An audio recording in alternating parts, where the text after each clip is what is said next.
So welcome, my name is Eliana Passantine. I'm director of the international desk for the Binyamin Regional Council, which is the largest regional council in Israel, and it's such a pleasure hosting you this morning. Thank you, Eliana. It's a pleasure being here. Always when I come here, my heart widens. I'm sure it does. Mine the same, and I've been here for so many years. Shiloh, Israel's first capital city before Jerusalem, the eternal capital. Let's start from the beginning and take everyone on a tour. I'm excited. So for 40 years, the children of Israel wandered through the wilderness with Moses leading them, Moshe Rabbeinu leading them through the wilderness. They actually came from what would be here the Sinai, right, exactly. And walked for 40 years all the way to the Mount Nebo area. Right. And then Joshua entered the land. And then Joshua crosses the Jordan with the 12 tribes and places the Mishkan, the tabernacle, in Gilgal.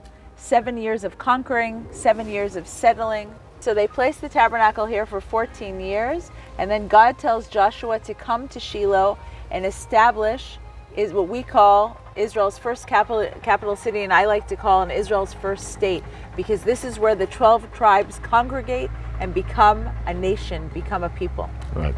This is a map of Israel, but you can see the different colors. It's the map of the 12 tribes, because this is where the land was divided up. Right here in Shiloh, the 12 tribes were spread out all over Israel, but they were to come back and to recongregate as one people 3 times a year here in Shiloh.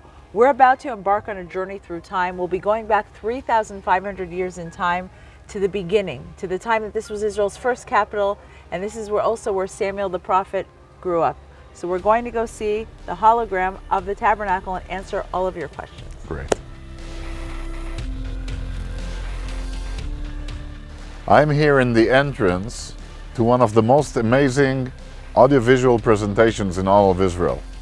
It tells the most unbelievable story about the Mishkan, the tabernacle that the people of Israel carried from Mount Sinai to when Joshua entered the land.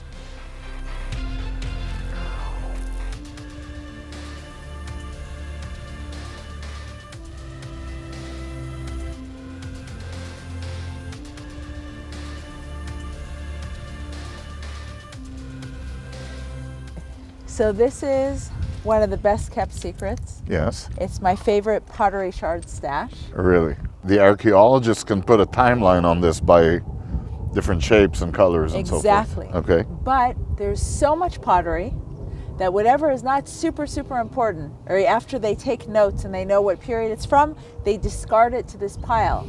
And this is my treasure pile. Amazing. So I'm sharing my secret with you. Okay. But I want to show you something. Look at this, for example.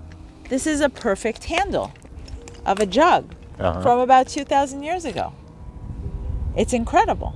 You're touching thousands of years of history. It's all here, just waiting for us. Yeah. So 100 years ago, it was the British Mandate, and an excavation from Denmark. Christians came here looking for Hannah, looking for Samuel, looking for the tabernacle. They uncovered a number of churches from the Byzantine period who were here for the same reason, looking for the ancient history.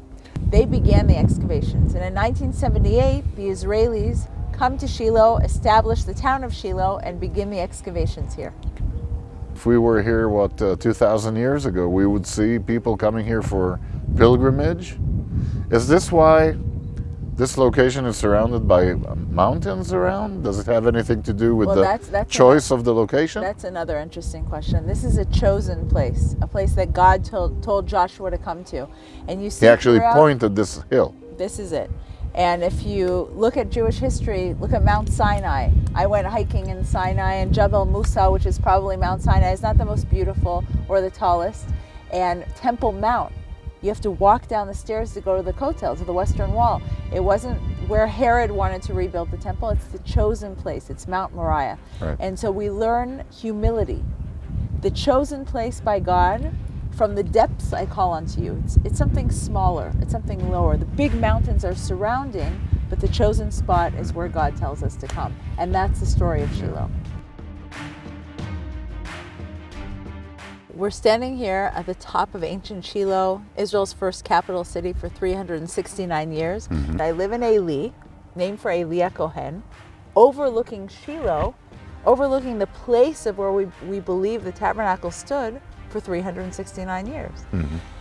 I think that if you move all the noise aside, it's really mind-blowing. And look at you and I standing here today because it's timeless and eternal. Definitely. And this is where the tabernacle parked. 369 years, Jews were sacrificing here and praying here. And I used to bring here, before COVID, many people from all over the world. And I told them, this is called a settlement. A settlement is because the Bible commands Jews to settle the land of Israel. That's the origin of this word. We believe that Jews should settle the land, and the more the better. And what Building Israel does is helping this happen a little faster. Standing in Shiloh, we are waiting for you to come here to visit us, to experience Shiloh, to feel Shiloh, to read the biblical verses, and to see them come to life.